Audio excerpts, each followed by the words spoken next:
Ukrayna qoşunları Donetsk vilayətinin şərqində Liman şəhəri yaxınlığında Rusiyanın geniş miqyaslı hücumunun qarşısını alıb, irəliləyən Rus bölmələrini pilotsuz uçuş aparatları və minalarla məhv edib. 19 martda Rus qoşunları bu istiqamətdə Ukrayna müdafiə xəttini yarmağa cəhd edib, lakin hücum qüvvəsi və onun texnikası tamamilə sıradan çıxarılıb. Bu barədə Kriegsforce ləqəbli Ukraynalı hərbçi Hay platformasında paylaşımında bildirib. Onun sözlərinə görə Rusiya bu əməliyyat üçün xeyli qüvvə cəmləşdirsə də, hücum əsasən Ukrayna qoşunlarının pilotsuz aparatların köməyi ilə döyüş sahəsinə nəzarəti saxlaması səbəbindən uğursuz olub. Rusiya qüvvələri bugün Liman yaxınlığında hücum etdi.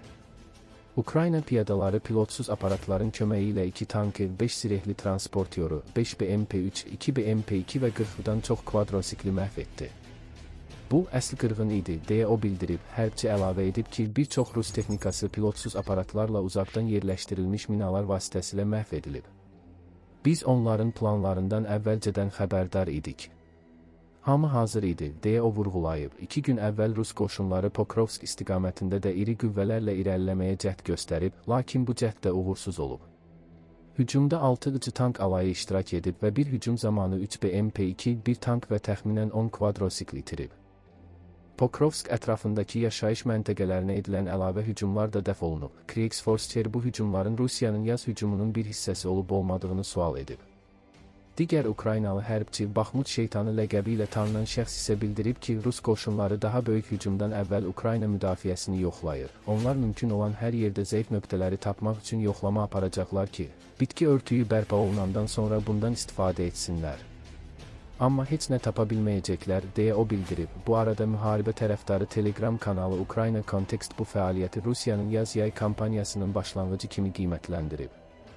Bugün Rusiyanın yaz-yay hücumu faktiki olaraq Liman yaxınlığında başladı. Nəticə Rodinski, Hulyaypoli istiqamətində olduğu kimi uğursuzdur. Yüzlərlə ölən və yaralanan var, deyə kanal bildirib. Bundan əvvəl 17 martda Rus qoşunları Rodinski, Hulyaypol istiqamətində də duman şəraitindən istifadə edərək növbəti yarma cəhdi edib. Bəzi bölmələrin atlarla irəlilədiyi bildirilir. Lakin Ukrayna pilotsuz aparat qüvvələri hücumu hədəfə çatmamış aşkar edib və məhv edib, nəticədə ağır itkilər verilib. Ümumilikdə Ukraynanın müdafiə qüvvələri cəbhə xəttinə nəzarəti qoruyub saxlayır və bu, əsasən pilotsuz aparatların effektiv istifadəsi sayəsində mümkün olur.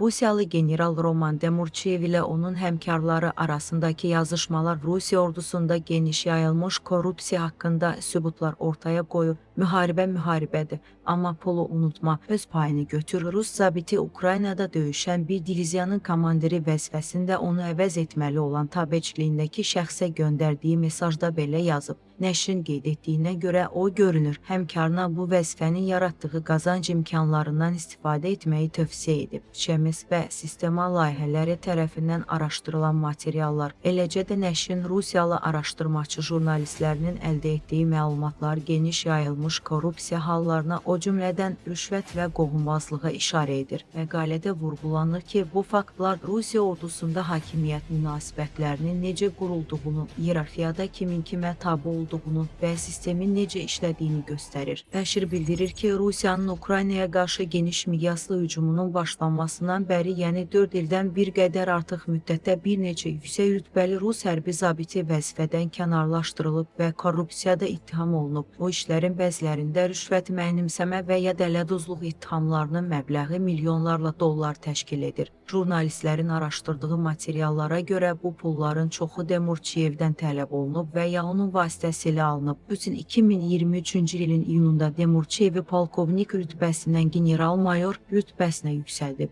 Bir neçə ay sonra o həyat yoldaşına əskərlərinin 4 Ukraynalı əskəri əsir götürdüyünü deyib. Bildirilir ki, Demurçiyev ona metal borudan asılmış qaralmış insan qulaqlarının fotosunu göndərib və onlardan çələng düzəltmək barədə zarafat edib. Məlumatlar göstərir ki, Rusiya ordusunda xidmət yerinin dəyişdirilməsi və ya vəzifədə yüksəliş üçün rüşvət tələb edilməsi və ya rüşvət təklif olunması kifayət qədər yayılmışdır. Mediada yayılan məlumatlara görə çağırışçılar və ya əskərlər Ukraynada döyüşə göndərilməmək üçün 100 min ilə 1 milyon rubl arasında pul ödəyiblər. Bu isə təxminən 1291.900 ABŞ dolları deməkdir. Jurnalistlər Demurçiyevin yazışmalarını araşdıraraq belə nəticəyə gəliblər ki, zabitlər tez-tez tabeçiliyində olanlardan pul alır və həmin pulu öz rəhbərlərinə göndərirlər. Xüsusilə 2024-cü ilin iyun ayına aid mesajlarda Demurçiyev yazıb ki, prokurorlar onu sorğu-suala çəkərək keçmiş rəhbəri general İvan Popova pul göndərib-göndərmədiyini soruşublar. Materiallar göstərir ki, Popov dəfələrlə Demurçiyevdən bir neçə 100 min rubl istəyib və Demurçiyev bir həmkarına 6 il ərzində Popova maddi yardım etdiyini bildirib. Nəşrin məlumatına görə 2023-cü ildə Popov 58-ci ordunun komandiri vəzifəsindən uzaqlaşdırılıb və Rusiyanın o vaxtki prezident Bəşər Əsədə dəstək verməsi üçün Suriyaya göndərilib.